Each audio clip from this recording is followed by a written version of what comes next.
Saya yakin dan percaya kita punya Tuhan yang hebat. Amin.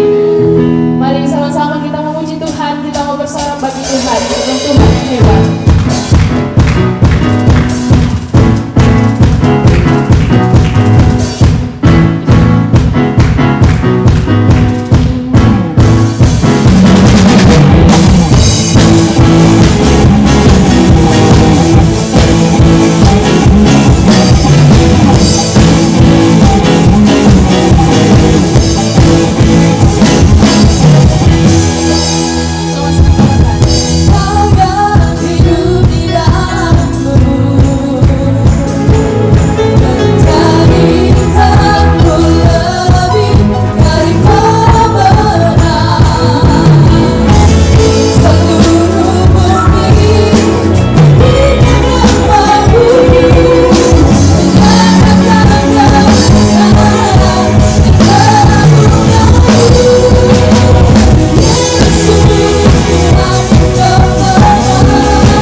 Mari saya persilakan jemaat Tuhan untuk berdiri dan nyatakan bahwa dalam kehidupan kita mujizat Tuhan yang besar.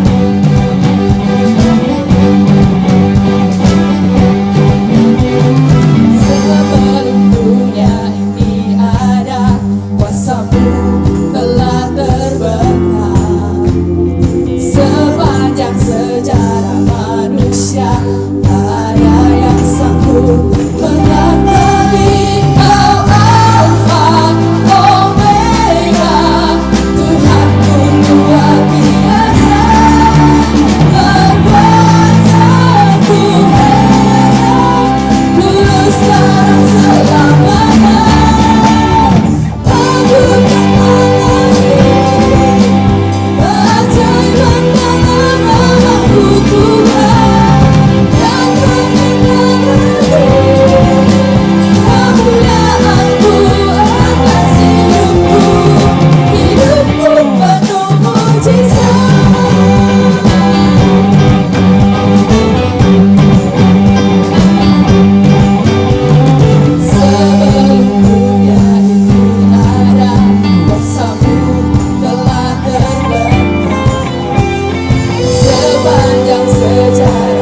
masuk lebih dalam perubahan pujian kita.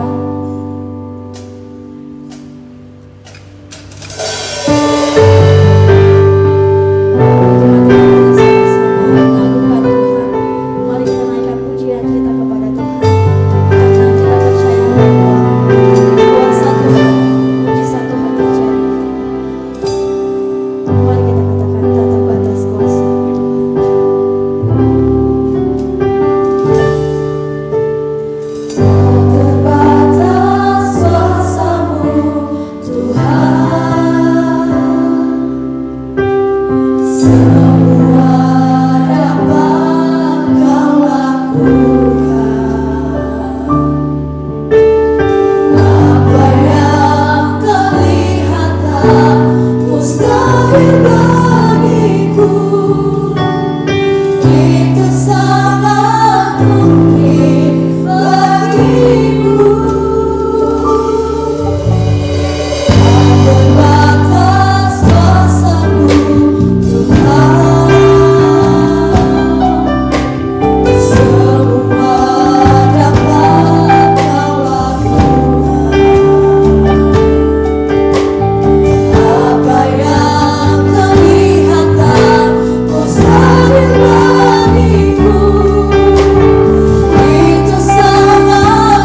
Curahkanlah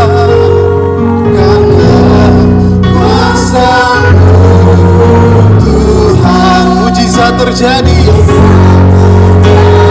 di tempat ini.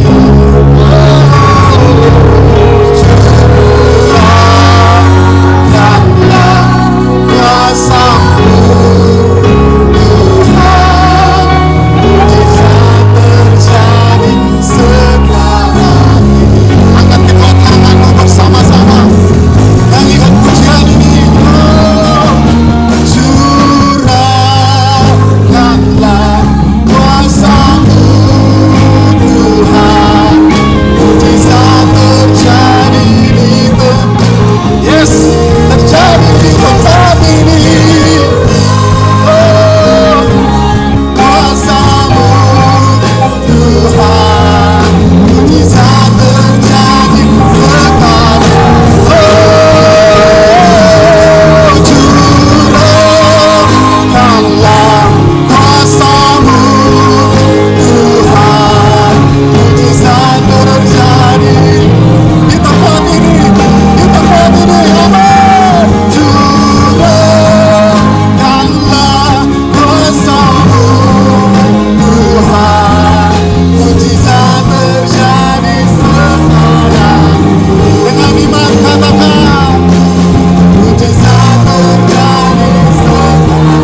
Dengan segenap hatimu katakan, mujizat terjadi sekarang ini.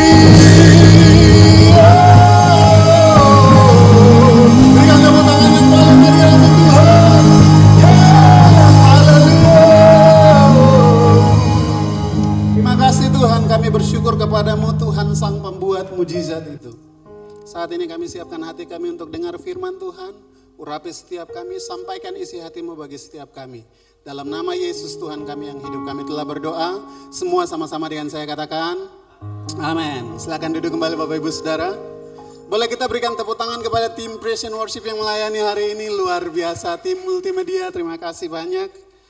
Puji Tuhan. Shalom Bapak Ibu Saudara. Shalom. Puji Tuhan, apa kabar Bapak Ibu Saudara? Puji Tuhan, saya bersyukur sekali kepada Tuhan boleh berjumpa dengan Bapak Ibu Saudara sekalian. Di hari ini, di hari Minggu, harinya Tuhan kita berkumpul untuk memuji menyembah Tuhan. Saya percaya bahwa setiap kita yang hadir di tempat ini, hari ini menikmati anugerah dan kebaikan Tuhan, amin. Karena kalau tanpa kita menikmati anugerah dan kebaikan Tuhan, kita tidak mungkin ada di tempat ini. Saudara, bulan ini adalah tema yang sangat luar biasa. Kita membahas atau berbicara mengenai mujizat. Temanya adalah mujizat masih ada. Tentu ketika berbicara mengenai mujizat, kita semua akan terbawa kepada satu pemikiran bahwa mujizat adalah sesuatu keadaan yang terjadi yang di luar dari kerangka berpikir kita atau di luar dari nalar kita berpikir. Yang sebenarnya tidak mungkin terjadi, namun situasi atau keadaan itu terjadi. Kita akan berkata bahwa wow, itu miracle, itu mujizat. Tentu waktu berbicara mengenai mujizat juga kita akan mengetahui banyak sekali karena Alkitab berbicara banyak tentang mujizat. Dari perjanjian lama contohnya kita belajar tentang bagaimana Allah menciptakan langit dan bumi. Mohon izin saya pakai bahasa Ibrani, di sana dikatakan Beresit bara Elohim. Artinya Allah menciptakan dari yang tidak ada menjadi ada. Saudara, untuk membuat sesuatu yang tidak ada menjadi ada itu bukan sulap, bukan sihir. Karena tidak ada yang bisa membuat itu terjadi. Namun Allah sanggup untuk melakukan itu. Dari yang tidak ada menjadi ada. Yang tidak ada itu apa? Langit dan bumi awalnya tidak ada. Tetapi kemudian diciptakan Allah. Dari yang tidak ada menjadi ada. Dan kita melihat banyak sekali hal-hal yang luar biasa, mujizat-mujizat yang ditunjukkan Allah di dalam perjanjian lama. Bagaimana Allah menyertai, bagaimana Allah menolong bangsa Israel, bagaimana Allah menunjukkan pertolongannya bagi bangsa Israel. Bangsa Israel mengalami tanda-tanda pertolongan Tuhan yang sangat luar biasa, sangat dahsyat. Sampai nanti kita akan sampai kepada perjanjian baru di mana Tuhan Yesus adalah Tuhan yang mengadakan mujizat. Yang mati dibangkitkan, yang tuli kemudian mendengar, yang sakit disembuhkan, yang lumpuh kemudian berjalan. Mujizat-mujizat yang luar biasa yang dikerjakan oleh Yesus. Namun saudara, ketika berbicara mengenai mujizat, kita pasti akan berpikir seperti itu. Sesuatu hal yang supranatural, sesuatu hal yang luar biasa.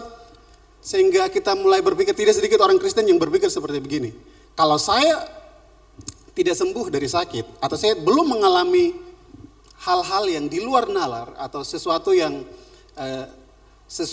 di luar pemikiran saya, atau sesuatu yang tidak mungkin tapi itu terjadi dalam hidup saya, maka saya belum mengalami mujizat. Atau mungkin kalau saya belum melihat yang lumpuh itu berjalan, maka saya belum melihat mujizat. Atau kalau saya sakit kemudian saya tidak sembuh, maka saya belum mengalami mujizat. Karena kita terbawa kepada sebuah pemikiran bahwa mujizat itu adalah hal yang tidak mungkin terjadi, namun itu terjadi dalam hidup kita. Hal-hal seperti itu adalah hal-hal di mana yang mati kemudian bangkit, yang mati tidak mungkin bangkit, tetapi itu terjadi. Kita terbawa kepada pemikiran itu. Namun saudara, kita coba untuk berpikir dalam pemikiran yang sederhana. Ketika berbicara mengenai mujizat, tentu kita akan berpikir hal-hal yang supranatural. Tapi coba kita berpikir untuk hal-hal yang sederhana. Saudara, ada satu peristiwa, ada satu kejadian yang terjadi terus-menerus. Dan itu terjadi berulang-ulang kali. Bahkan itu sedang terjadi saat ini ketika saya berbicara.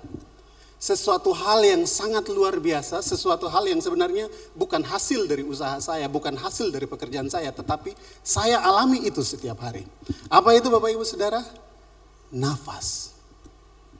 Nafas adalah sesuatu yang saya tidak usahakan. Saya lapar, saya harus berusaha agar saya kenyang. Betul kan? Kalau badan saya harus olahraga supaya badan saya sehat. Ada usaha yang saya lakukan supaya badan saya sehat. Tetapi nafas, saya tidak pernah berusaha supaya saya bisa bernafas, tidak. Saya tidak pernah bayar supaya saya bisa bernafas. Bahkan nafas itu bukan usaha dari saya, sehingga karena saya berusaha saya bisa bernafas, tidak. Itu murni pemberian Tuhan. Kita tidak mungkin akan bisa berjalan, kita tidak mungkin bisa akan bergerak, kita tidak mungkin melakukan sesuatu kalau tidak ada nafas. Dan nafas itu dikerjakan oleh Tuhan. Dan saudara tangkap maksud saya di sini. Kita sedang mengalami mujizat Tuhan. Saudara dan saya sedang mengalami mujizat dari Tuhan. Kadang-kadang kita mau sesuatu yang luar biasa, yang dahsyat.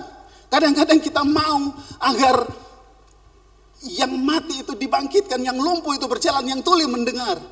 Tanpa kita sadari, mujizat sedang kita alami dan sedang kita rasakan. Amin Bapak Ibu Saudara.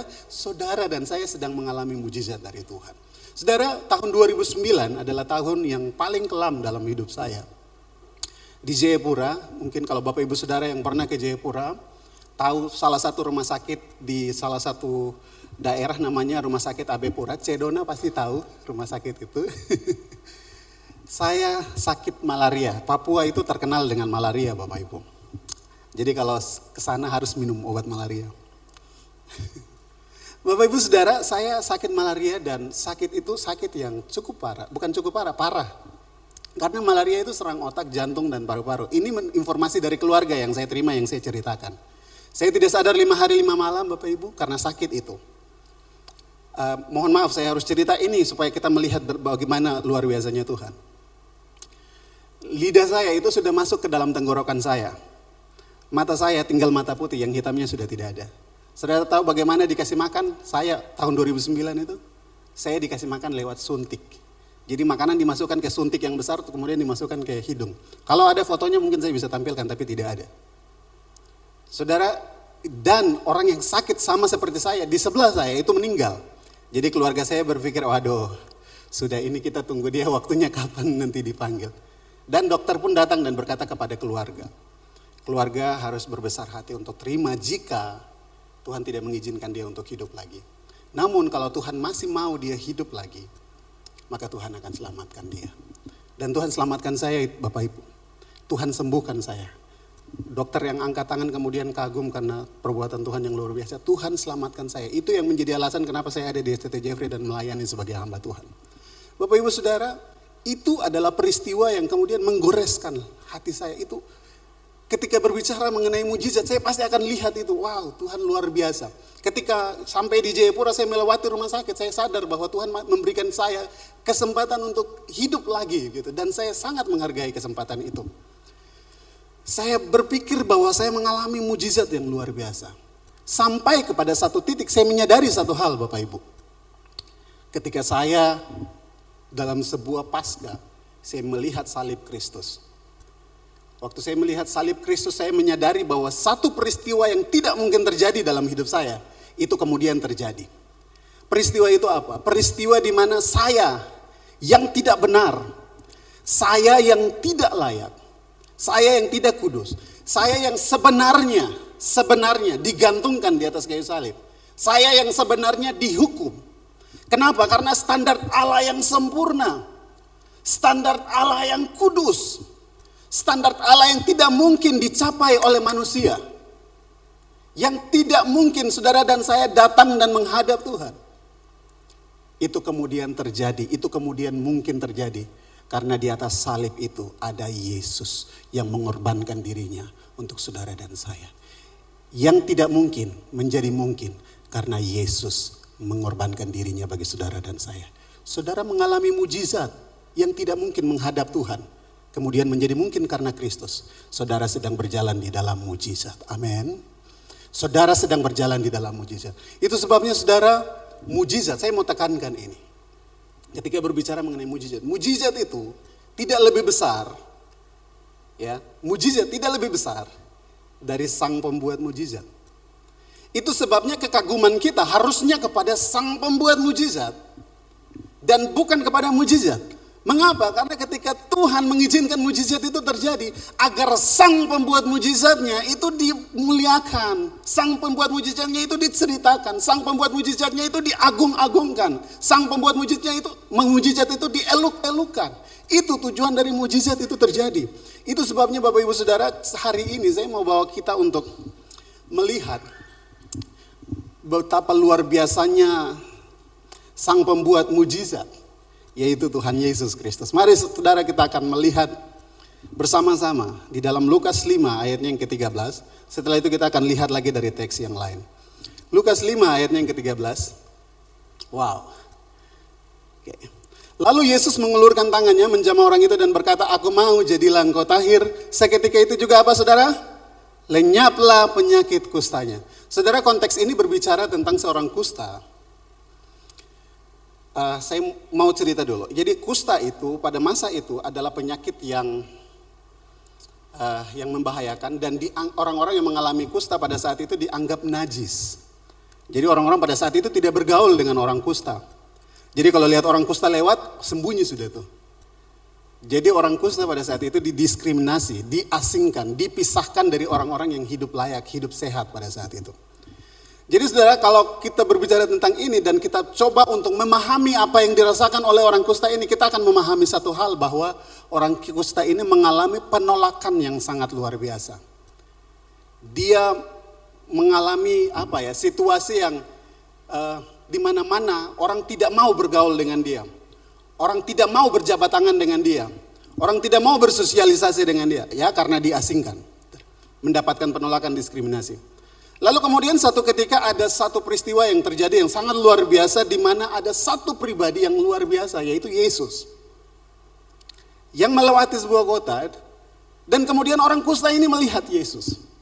Ketika orang kusta ini menghampiri Yesus, perkataan pertama yang Yesus katakan apa di teks ini? Apa yang Yesus katakan? Aku mau. Di tengah-tengah situasi di mana dia tidak mau orang datang bergaul dengan dia, orang yang tidak mau bergaul datang dengan dia, orang yang menjauhkan diri dari dia, dia mendapatkan banyak penolakan. Hanya ada satu pribadi yang kemudian datang dan menunjukkan penerimaan yang tulus dan sempurna. Pribadi itu katakan, "Aku mau." Perkataan "aku mau" ini bukan hanya berbicara tentang Yesus mau orang kusta ini sembuh, no. Tetapi perkataan "aku mau" ini melawan kebiasaan orang-orang pada saat itu yang tidak mau bergaul dengan dia. Bahwa Yesus mau terlibat dengan orang kusta ini. Yesus mau menjamah orang kusta ini. Yesus mengasihi orang kusta, mau menerima orang kusta ini. Dan Yesus menganggap orang kusta ini sama berharganya dengan orang-orang yang sehat pada saat itu. Saudara, poin saya di sini. Yesus mau bergaul atau Yesus mau terlibat bagi orang kusta ini. Saudara, pernahkah saudara berpikir bahwa Tuhan Yesus itu terlalu mau untuk terlibat dalam hidup saudara? Pernahkah saudara berpikir bahwa Tuhan Yesus itu mau terlibat dalam keluarga saudara? Pernahkah saudara berpikir bahwa Tuhan Yesus itu mau untuk terlibat dalam bisnis saudara? Pernahkah saudara berpikir bahwa Tuhan Yesus itu mau terlibat dalam relasi hubungan suami istri, pertemanan apapun itu? Pernahkah kita berpikir bahwa Yesus itu mau terlibat sampai ke sana? Yesus mau untuk terlibat. Pertanyaannya adalah seberapa besar kita mengizinkan Yesus untuk terlibat aktif, terlibat secara penuh dalam hidup kita. Kadang-kadang kita mengizinkan Yesus, kalau saya pakai contoh ya 100%, kadang-kadang kita mengizinkan Yesus, oke, Yesus terlibat hanya di gereja saja. Kalau sudah di bisnis sabar dulu.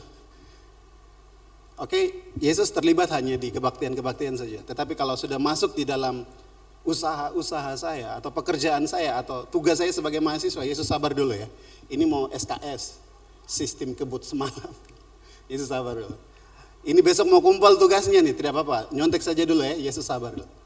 Pernahkah kita berpikir bahwa Yesus mau, bahkan sampai pada titik-titik di mana kita merasa itu tidak penting bagi kita, Yesus mau terlibat dalam hidup kita.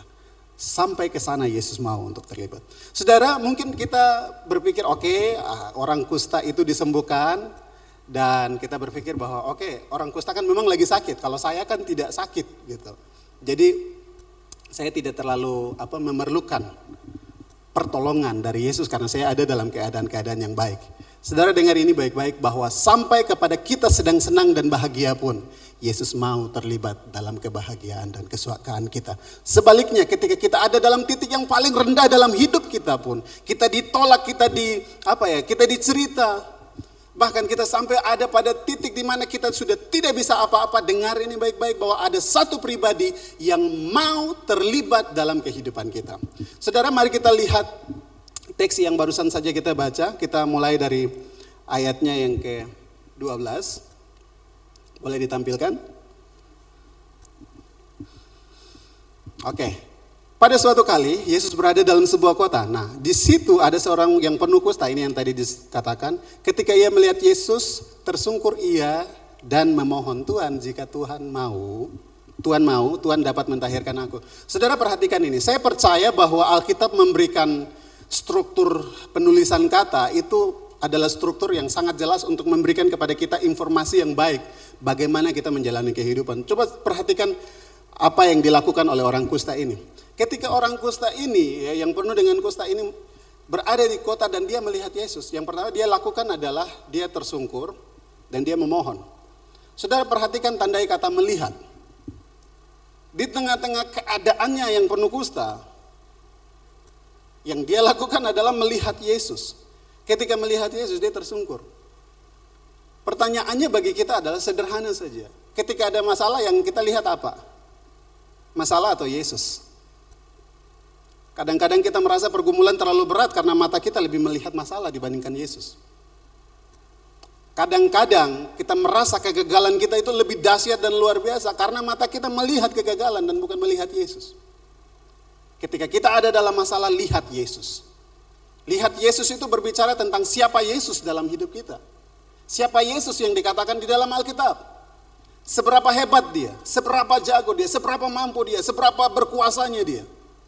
Kalau kita tahu dia berkuasa, maka masalah yang kita hadapi itu akan kita katakan kecil, Tuhanku lebih hebat. Tergantung dari kita melihatnya kemana. Lihat ke Yesus atau lihat ke masalah. Kemudian apa? Dia tersungkur. Saudara, ketika kita melihat Yesus dengan baik dan benar, siapa dia dalam hidup kita, lutut ini tidak akan kuat untuk berdiri di hadapan Yesus. Lutut ini akan tersungkur di bawah kaki Yesus karena Yesus terlalu hebat, terlalu luar biasa dan terlalu dahsyat. Itu akan membuat kita datang dan kemudian menyembah dia. Kenapa? Karena kita kagum akan pribadinya. Bukan lagi soal kita disembuhkan atau tidak, mendapatkan mujizat atau tidak, tapi karena Yesus yang terlalu hebat. Saudara, kalau kita benar-benar tahu siapa itu Yesus, kuasa kebangkitan dan kemenangannya yang luar biasa itu dalam hidup kita, lutut ini akan tersungkur di hadapannya. Karena dia adalah Tuhan yang hebat. Menang atas maut, menang atas dosa. Kita memiliki kepastian, bukan hanya untuk hidup yang sekarang, tetapi hidup yang akan datang. Bukankah itu luar biasa, saudara? Itu akan membuat kita tersungkur. Dan kita akan berdoa kepadanya dengan doa yang sangat luar biasa. Saudara, kalau perhatikan doa ini hampir sama seperti doa Yesus di Taman Getsemani. Tuhan, jika Tuhan mau, Tuhan dapat mentahirkan aku. Dia bukan paksa Yesus untuk tolong. Dia bukan paksa Yesus untuk menyembuhkan dia. No, dia tidak paksa. Tuhan, jika Tuhan mau. Artinya terserah Tuhan. Kalau Tuhan mau, sembuhkan saya. Tapi kalau tidak, saya tahu Tuhan pasti punya rencana yang lebih baik. Doa yang sama seperti yang disampaikan, yang didoakan oleh Tuhan Yesus. Bapa, jika cawan ini lalu daripadaku, janganlah jadi menurut kehendakku, tetapi jadilah menurut kehendakmu. Ketika kita memahami siapa itu Tuhan, kita tidak akan paksa Tuhan untuk melakukan mujizat dalam hidup kita karena kita tahu siapa dia. Dia adalah Bapa kita yang baik, yang punya rencana yang lebih baik dari yang kita pikirkan. Amin.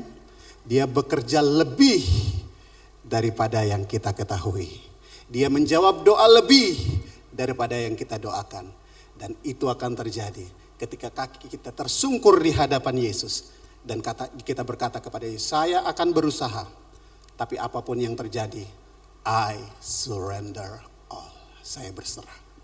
Saudara, ini dia. Bahwa sang pembuat mujizat itu mau terlibat dalam hidup kita.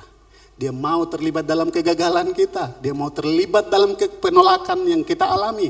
Dia bahkan mau terlibat dalam kegagalan yang kita alami. Tidak perlu butuh mujizat kalau sang pembuat mujizat itu ada di dalam hidup kita, amin. Kalau dia ada dalam hidup kita, mujizat itu terlalu mudah. Namun saudara, dia akan melakukan mujizat dalam waktu yang dia kehendaki. Saudara, pada bagian yang kedua ini kita akan belajar bersama-sama di dalam Markus 4 ayatnya yang ke-38. Mari kita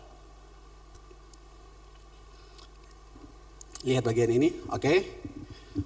Ini bercerita mengenai murid-murid Tuhan Yesus yang kemudian ada di tengah danau. Nah, pada waktu itu Yesus sedang tidur di buritan di sebuah tilam.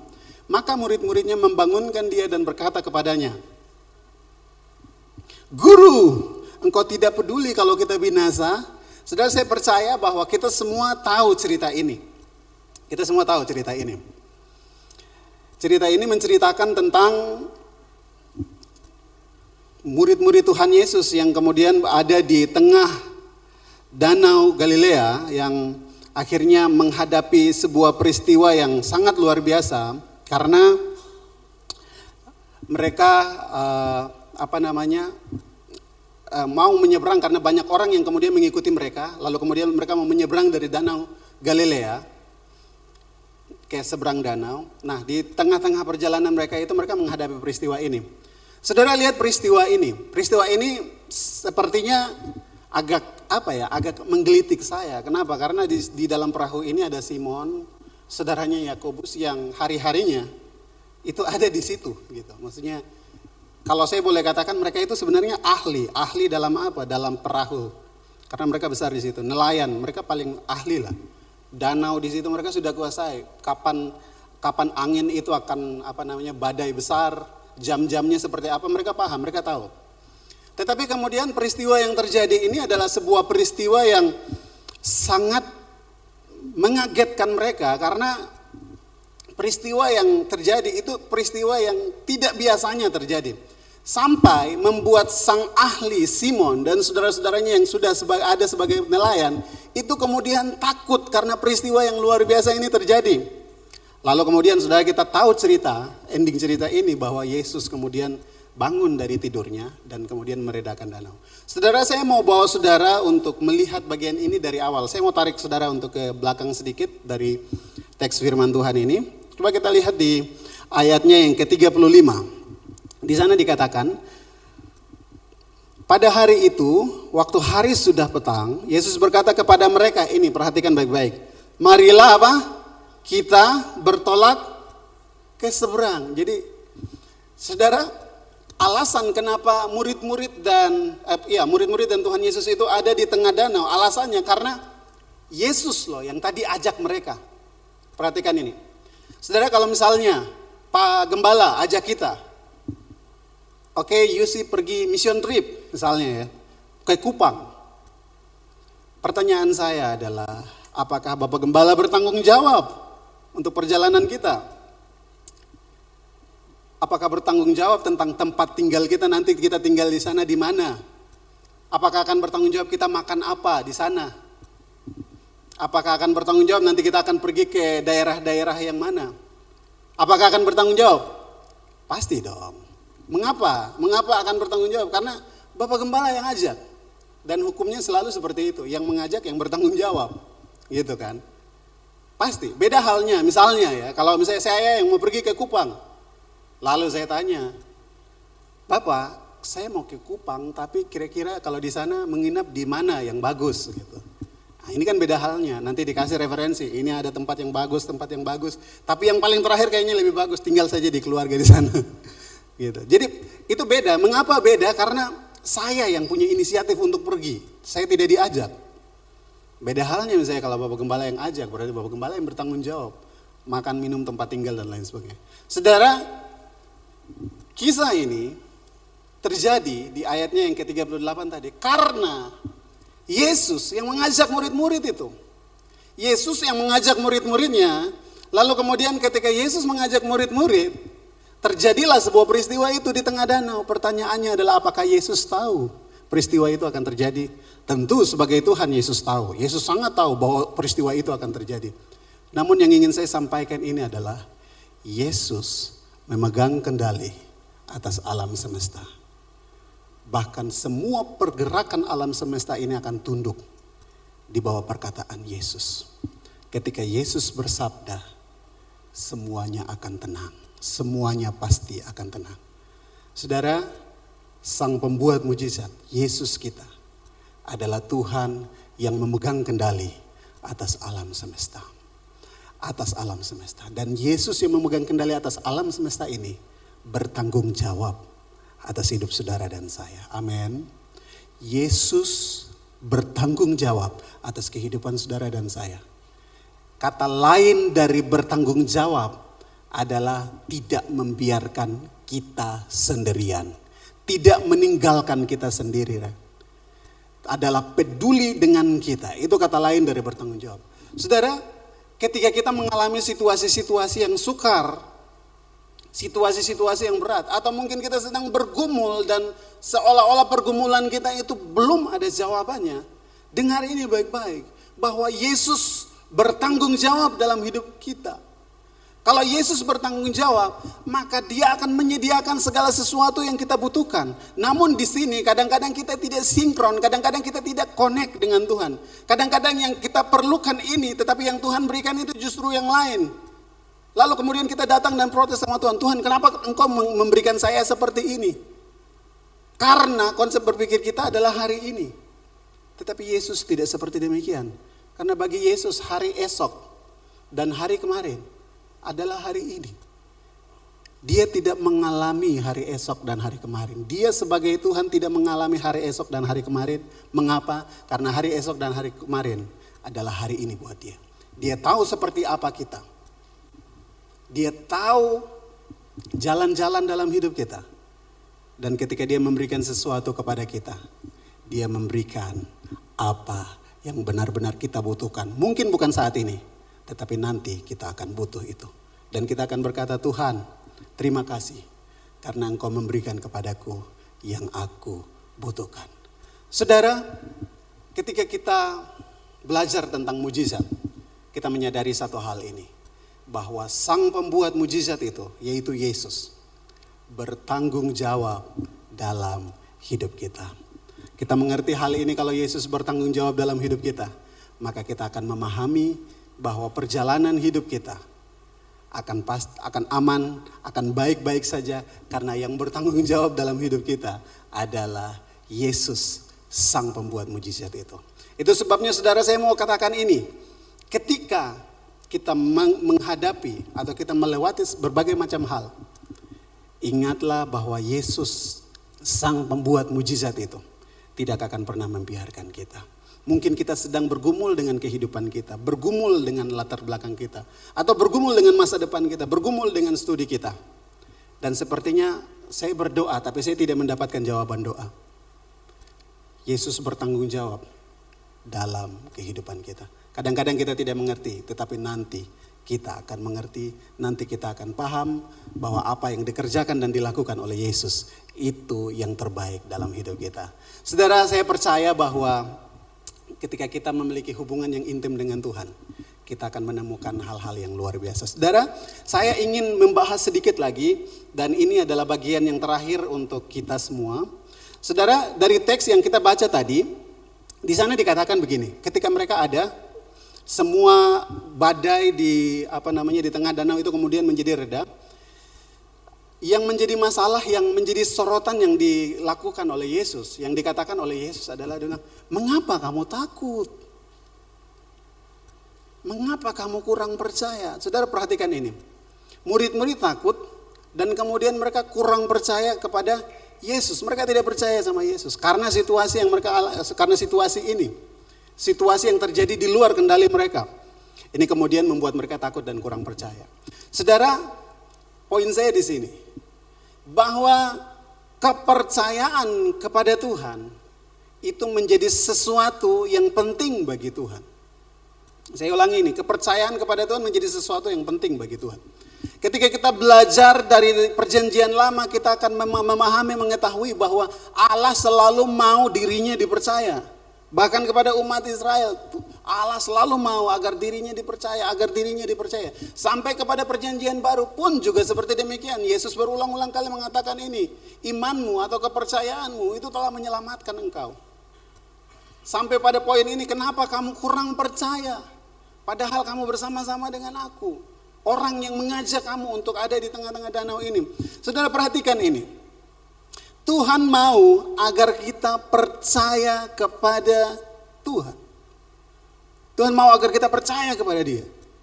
Percaya meskipun kita ada dalam situasi yang sukar, situasi yang berat.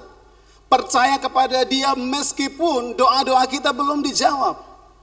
Percaya kepada Dia meskipun apa yang kita minta itu tak kunjung kita terima. Percaya kepada Dia. Itu yang Dia mau. Itu yang Tuhan inginkan. Saudara, kadang-kadang ketika kita berada pada situasi yang berat, memang kita sukar untuk percaya. Kadang-kadang kita khawatir, kadang-kadang kita takut. Dan saya mau katakan ini bahwa kalau kita merasa takut tidak apa-apa, itu normal. Kalau kita khawatir tidak apa-apa, it's okay, kita manusia normal. Kalau kita merasa cemas tidak ada masalah, itu baik sekali, kita normal manusia, kita pasti akan mengalami itu. Semua hamba Tuhan juga mengalami hal itu. Sampai hamba Tuhan yang besar juga mengalami hal itu. Cuma Tuhan Yesus yang tidak. Tidak apa-apa, itu normal. Tapi poin yang harus kita perhatikan adalah ketakutan jangan melebihi kepercayaan kita kepada Tuhan. Kita bisa saja khawatir, tapi jangan sampai kekhawatiran itu melampaui kepercayaan kita kepada Tuhan. Kepercayaan kepada Tuhan harus jauh lebih besar dari rasa takut kita sebagai manusia. Kepercayaan kepada Tuhan harus jauh lebih besar dari rasa khawatir kita. Kepercayaan kepada Tuhan harus jauh lebih besar dari semua argumentasi dan semua rencana-rencana kita. Kepercayaan kepada Tuhan harus jauh lebih besar. Kita harus datang kepada Tuhan, tunduk kepada Tuhan dan katakan, Tuhan, terserah Tuhan. Saya sudah mengerjakan segala macam hal, terserah Tuhan, Tuhan mau buat apa. Yang saya mau katakan adalah saya hanya percaya bahwa Tuhan sanggup, Tuhan mampu. Tuhan sedang bawa saya kepada arah yang lebih baik. Saudara, saya tutup dengan cerita ini. Kalau saya bawa mobil, saya itu paling agak risih dengan orang yang misalnya kalau naik di samping saya, lalu kemudian katakan begini, kiri sedikit, kanan. Ayo ngebut sedikit. Iya, harus depan. Jadi saya agak risih gitu. Beberapa kali istri saya bilang begitu. Dan saya sampaikan sama dia, oke, jangan ulang lagi karena saya tidak suka. Dan istri saya tidak ulang. Waktu dia mau kasih tahu ke kiri, oke, saya tahu kok dia diam. Jadi dia mau kasih tahu oke, saya lihat dia, oke, saya mengerti. Iya, jadi dia tidak sampai keluar, tapi saya mengerti, saya tangkap, oke, saya ambil kiri. Karena biasa macet itu misalnya kalau yang bawa mobil pasti tahu. Macet biasanya sebelah kanan itu yang lebih panjang antriannya, jadi harus ambil kiri. Nah istri saya itu paling sering bilang itu, ambil kiri sih. Tapi saya, oke, cukup satu kali saja, jangan ulang lagi. Ambil kiri. Saya paling tidak suka. Saya pernah bawa mobil dan membawa seorang hamba Tuhan yang dari satu daerah ke daerah yang lain, terus bilang, maju sedikit. Jadi agak bagaimana ya, rasanya ya, saya kayak macam tidak dipercaya begitu. Tidak dipercaya, tahu keselamatan. Saya tahu dan berusaha untuk bawa dengan sangat hati-hati dan sangat baik gitu. Yang saya perlu hanya percaya saja dulu sama saya. Begitu. Gitu. Pernah situasi. Dan yang bawa mobil pasti tahu ya, agak risih gitu. Kecuali kalau orang baru diajar, boleh lah dikasih tahu. Nah, saudara, kalau misalnya ada orang yang kemudian saya bawa, semua ada di mobil, terus saya bawa mobil, kendaraan, yang ada dalam hati saya adalah saya bawa sekian banyak jiwa, dan saya akan bawa dengan sangat hati-hati. Karena semua yang ada dalam mobil ini mempercayakan keselamatannya kepada saya. Dan saya akan bawa dengan hati-hati. Saudara, mungkin kita tidak bisa menggambarkan Tuhan dengan gambaran manusia. Tapi mungkin ini gambaran kecilnya. Tuhan mau kita dipercaya seperti itu. Bahkan sampai mujizat belum terjadi pun. Tuhan mau, come on, percaya saja sama saya pasti akan bawa engkau sampai kepada tujuan dengan selamat. Please, percaya sama Tuhan, karena itu yang Tuhan mau. Amin. Mari pemain musik maju ke depan. Mari kita datang di hadapan Tuhan. Saya tidak tahu situasi apa hari-hari ini yang sedang menghantam kehidupan kita. Saya tidak tahu situasi apa yang hari-hari ini sedang datang dan membuat kita khawatir, membuat kita takut, membuat kita terus berpikir, dan kita sepertinya berada pada situasi cemas, takut. Tidak apa-apa. Tidak apa-apa kalau kita merasa cemas. It's okay, itu manusia. Tapi izinkan saya untuk bertanya kepada setiap kita hari ini, seberapa besarkah kepercayaanmu kepada Tuhan hari ini? Kita telah belajar dan kita tahu bahwa Tuhan mau dirinya dipercaya. Dia mau dirinya, kepadanya kita mempercayakan seluruhnya. Karena dia tahu yang terbaik. Dia tahu yang terbaik dalam hidup kita. Mari ambil waktu sejenak beberapa detik ini ke depan untuk saat teduh dengan Tuhan. Sambil merenungkan seberapa besar kepercayaan kita kepada Tuhan hari ini. Kalau kita mulai kurang percaya, mari perbaiki di hadapan Tuhan. Atau kadang kita melupakan Tuhan, mari libatkan Tuhan karena Tuhan mau dilibatkan.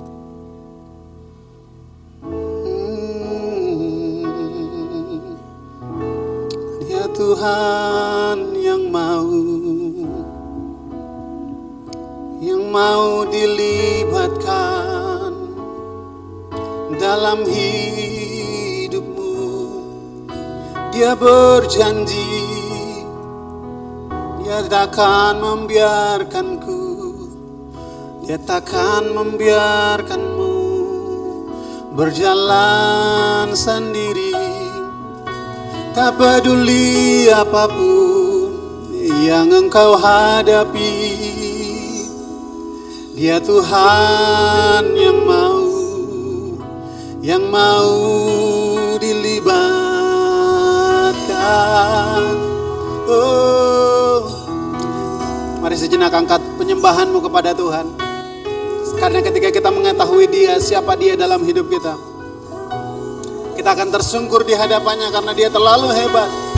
Kau terlalu hebat, oh, Kau terlalu hebat, oh, Yesus.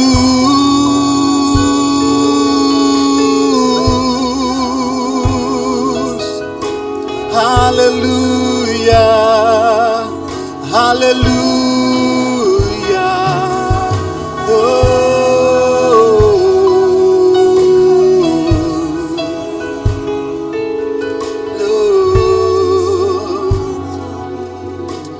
Haleluya. Ku percaya Kau Tuhan yang tak pernah gagal menjadikanku lebih. Amin. Yes. Ku percaya Kau Tuhan tak pernah gagal menepati janji. Dengan imanku katakan, oh, ku percaya Kau Tuhan yang tak pernah gagal menjadikanku lebih dari. Amin. Mungkin engkau sedang gagal, mungkin engkau sedang tidak berhasil, tetapi Tuhan adalah Tuhan yang tak pernah lalai menepati janjinya. Dia mau engkau percaya kepadanya, Dia mau engkau meletakkan seluruh pengharapanmu kepadanya. Katakan, ku percaya Kau Tuhan yang tak pernah gagal menjadikan kami pemenang, lebih dari pemenang. Ku percaya Kau Tuhan yang tak pernah lalai menepati janji-janji-Mu. Haleluya. Kami percaya Engkau Tuhan yang tak pernah gagal. Engkau Tuhan yang selalu tepat waktu, tidak pernah terlambat, tidak pernah terlalu cepat. Engkau Tuhan yang selalu menepati janji-janji-Mu. Engkau Tuhan yang tidak pernah membiarkan kami. Kami bersyukur karena kami punya Tuhan sampai Tuhan mujizat yang luar biasa. Meskipun mujizat belum terjadi, asal Tuhan buat mujizat bersama dengan kami sudah aman. Itu sudah cukup para kami dari cukup. Terima kasih Tuhan, segala kemuliaan hanya bagi Tuhan Allah kami yang hidup di dalam Kristus Yesus. Haleluya. Kita percaya sama-sama dan saya katakan amin.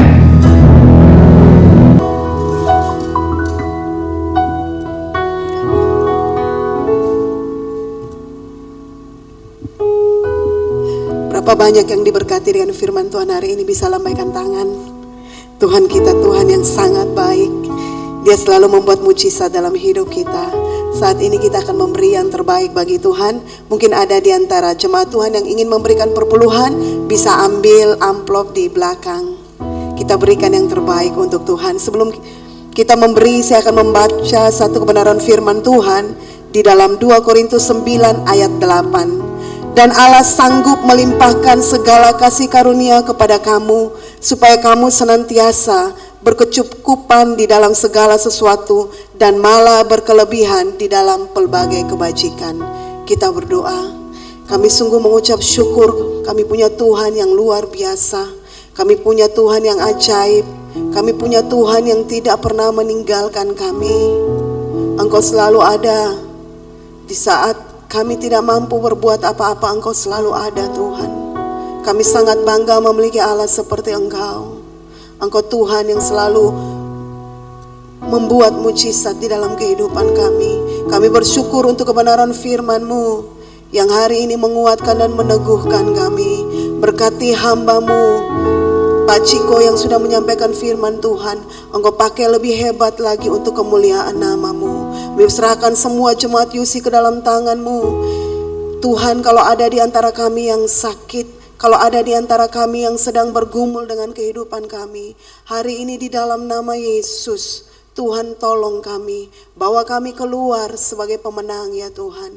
Dan saat ini Tuhan, Kami siap memberi yang terbaik bagi-Mu Tuhan. Engkau berkati persembahan kami, biarlah ini dapat dipakai untuk pelebaran pekerjaan-Mu di tempat ini. Dan hamba berdoa di dalam nama Yesus, Engkau curahkan berkat-Mu yang berlipat kali ganda di dalam kehidupan kami. Terima kasih Bapa, di dalam nama Yesus kami siap menabur. Haleluya, amin. Baiklah jemaat Tuhan, mari kita persiapkan persembahan kita untuk Tuhan. Kata persembahan akan dijalankan di antara kita. Mari kita kembali naikkan pujian yang mengatakan Tuhan.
Kami menyambut Bapak Ibu Saudara-saudari dengan penuh sukacita dalam ibadah hari ini. Berikut informasi dan kegiatan UC dalam sepekan.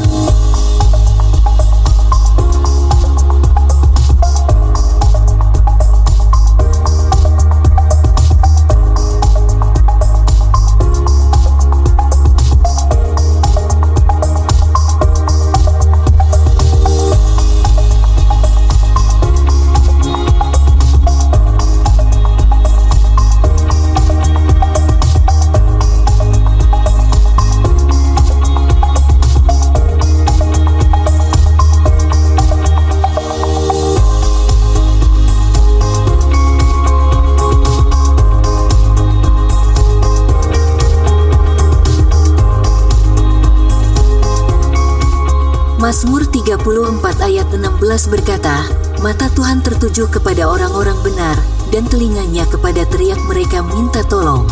Datang dan alamilah kuasa Tuhan dalam ibadah Praise and Worship yang dilaksanakan setiap hari Kamis, jam 7 malam melalui Zoom Meeting. Bagi yang berjiwa muda, bergabunglah bersama Unlimited Youth Fellowship dalam ibadah youth yang dilaksanakan pada hari Sabtu, jam 7 malam secara on-site. Hadirilah ibadah UC Kids dan UC Teens pada hari Minggu yang dilakukan secara on-site. Datang dan alamilah kuasa Tuhan melalui ibadah raya UC setiap minggu, jam 12.30 di lantai 3 Gedung B Jalan Domba nomor 18. Bagi yang membutuhkan informasi pastoral serta informasi-informasi yang lainnya, dapat menghubungi nomor telepon berikut ini. Bagi jemaat yang rindu memberi persembahan perpuluhan dan persembahan pembangunan, dapat melalui transfer ke nomor rekening BCA berikut ini.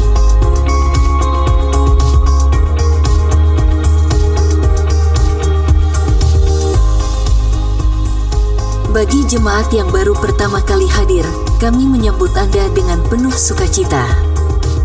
Demikian informasi dan kegiatan UC dalam sepekan. Sampai ketemu minggu depan. Tuhan Yesus memberkati kita semua.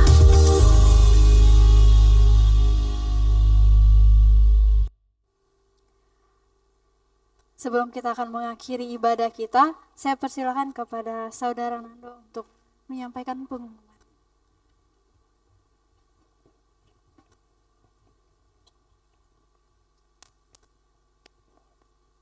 Baik, Shalom.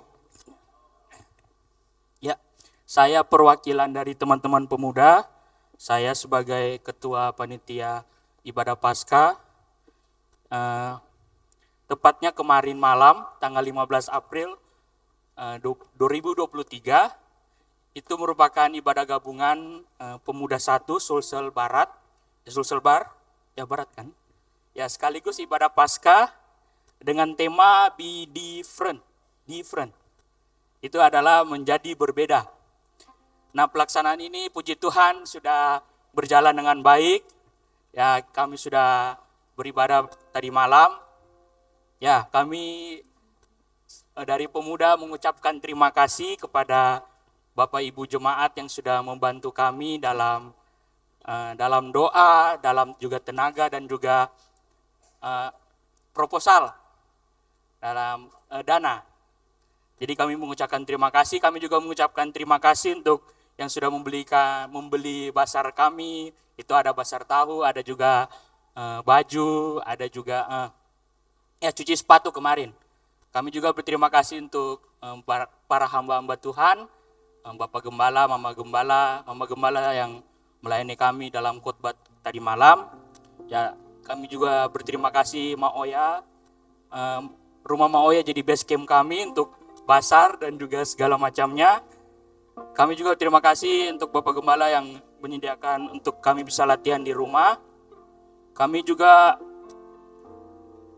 kami berterima kasih untuk semuanya. Kami kurang lebih dana yang kami kumpulkan, yang kami rencanakan itu ada sekitar 3 juta, kurang lebih 3 juta, dan puji Tuhan semuanya tercukupi.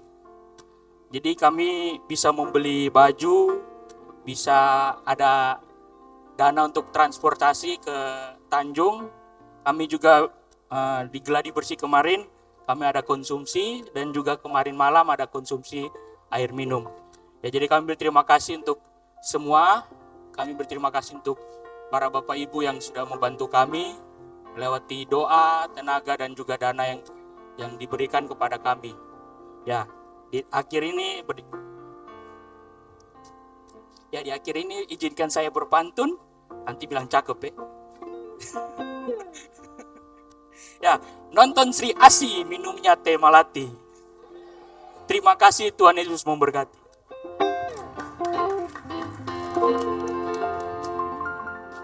Luar biasa pantun yang sudah diberikan. Dan terima kasih untuk setiap jemaat Tuhan yang sudah mendukung dan mendoakan program yang sudah dilakukan tadi malam. Tuhan Yesus memberkati.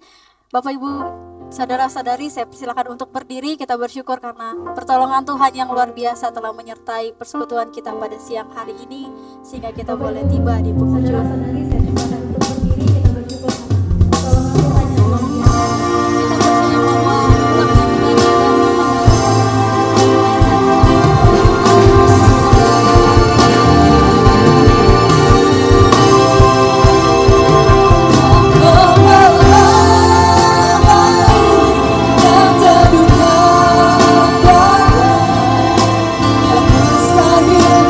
pelaksanaan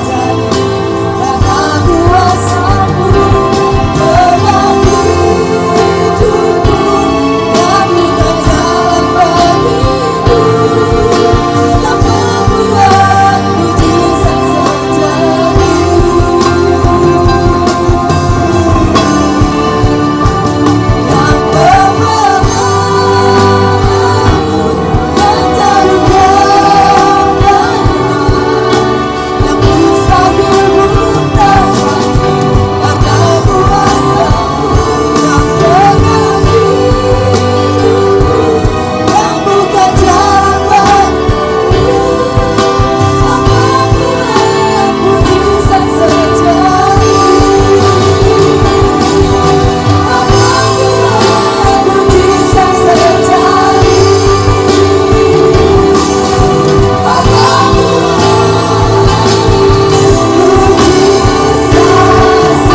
Terima kasih Tuhan, Engkaulah pembuat mujizat yang sejati dalam hidup kami.